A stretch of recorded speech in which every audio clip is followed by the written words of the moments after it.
guys, Andrew here with Unlocked, your daily key to open up your heart to God. Today we've got an allegory about another guy also named Andrew, interestingly enough. And it's a story that I can relate to, and I think all of us should be able to. It's titled A Prison Called Self, and it was written by Jonathan Baker. The walls of Andrew's cell were closing in on him. Only this time, it was no figure of speech. He had heard of other prisoners being crushed by their prison cells, and it terrified him.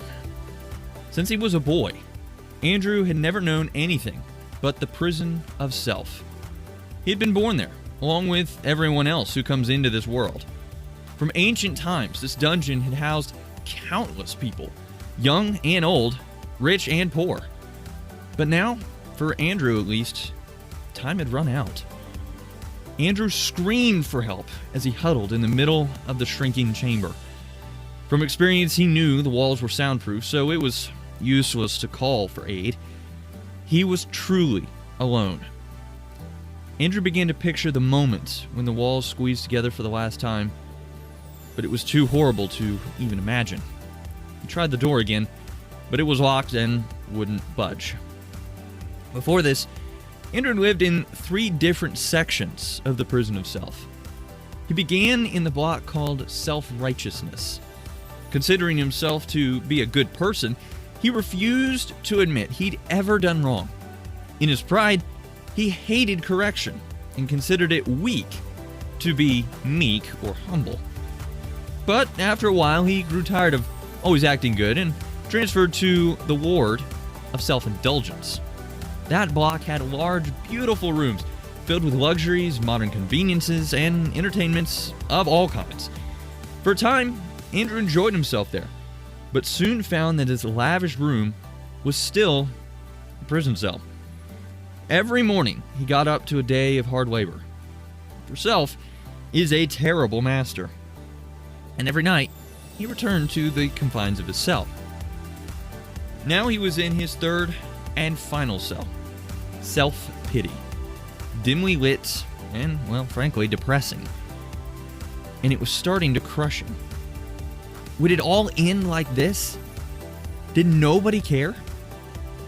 In desperation, Andrew recalled that a man named Jesus often walked the prison halls, offering freedom. Many convicts rejected him in mocking unbelief, but now Jesus was Andrew's only hope. Jesus, save me, he cried out. The ceiling disappeared and a hand reached down.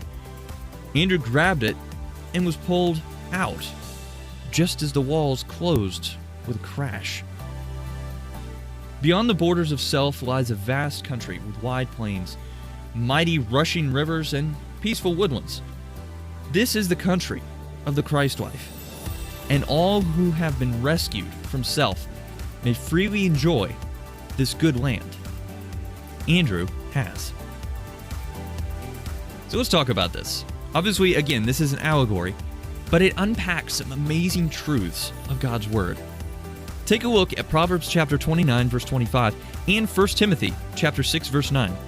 What are some ways that living for self can make you a prisoner? Which prison cell did you relate to the most? Self-righteousness, self-indulgence, or self-pity? Take a look at Romans chapter 6, verses 6 and 7, and chapter 8, verse 2. How does living through Christ set you free? As we read in John chapter 8, verse 36, therefore, if the Son, Jesus, makes you free, you shall be free indeed. Now, I'd encourage you to read John chapter 8, verses 31 through 36, including the verse there that I just read, to help keep God's Word alive in your life. Unlocked is a service of Keys for Kids Ministries. Hey, do you have younger siblings that might enjoy something like Unlocked, but geared just for them in their age group? Check out our Keys for Kids devotionals at keysforkids.org. Until next time, I'm Andrew, encouraging you to live life unlocked, opening the door to God in your life.